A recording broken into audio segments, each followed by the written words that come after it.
Tariffs. Tariffs. Tariffs. Tariffs. Tariffs. It's hard to escape the talk of tariffs, which means we've also been hearing a lot about The trade war. Trade war. Trade war with China. Trade war with China. The question is, who is actually being helped by these tariffs and who is being hurt? The trade war hurts them, doesn't hurt us.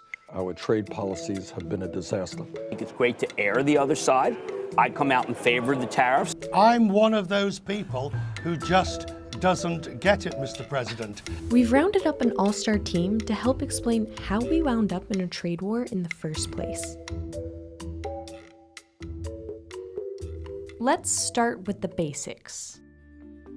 Okay, so a tariff is a tax on a good that's imported into a country from some other foreign country. So if you're Walmart and you're importing blue jeans from China, and all of a sudden you've got a 10% tariff and that represents $5 on every pair of blue jeans, that's a tax you pay to the government. And then you tack the $5 back onto the price. So in effect, it's a tax on consumers who buy blue jeans.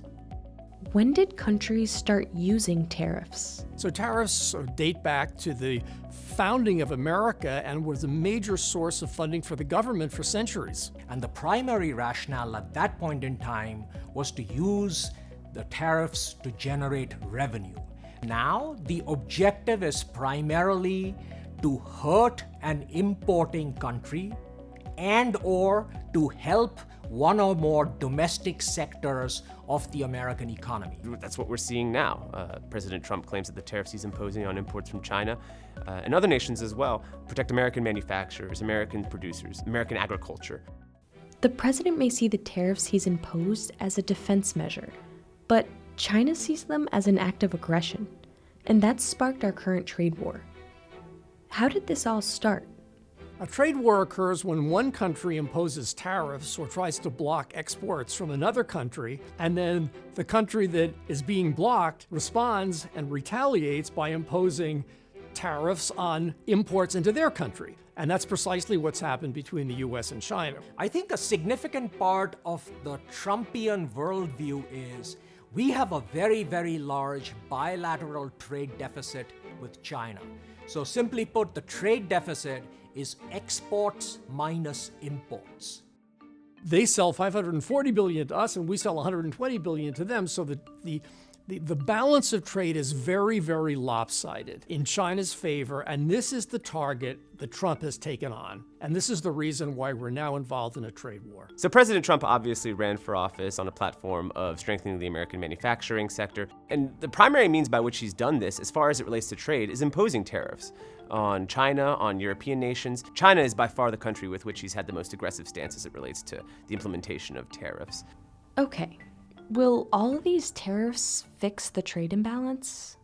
Trump's view is that trade wars are an effective tactic, that trade deficits are all bad, that surpluses are all good, and that this blunt instrument that he's using, tariffs, which haven't been tried before by any previous administration in modern times, will exert the pressure that is required on China to finally change these unfair trade practices and to shrink this deficit. But the problem with President Trump's approach is that even though he is right in terms of the criticisms that he makes about China, he uses the wrong policy instrument to solve the problem.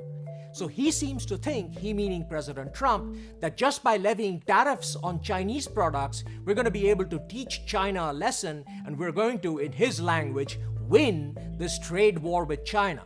Well, that's just not going to happen because the problems, they require structural changes in China. And those kinds of structural changes, the Chinese have simply been unwilling to make thus far. What structural changes would need to be made? The Chinese economic development model, the state controls virtually every aspect of what firms can or cannot do. It directs who can buy or sell and in what amounts. Now contrast that with the approach that's taken in the United States and in most of the Western world. The government rarely gets involved in the activities of private enterprises. So what we really have is a clash of two economic systems. As things stand now, how is this all impacting Americans?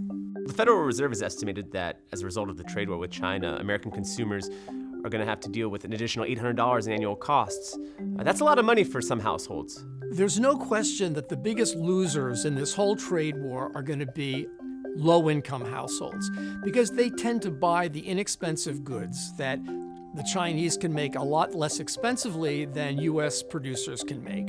So let's do a quick review. The U.S. has had a giant trade imbalance with China for a long time. President Trump wants to fix this, so he's implemented a lot of tariffs. Unfortunately, according to our experts, tariffs aren't an effective way to solve the problem.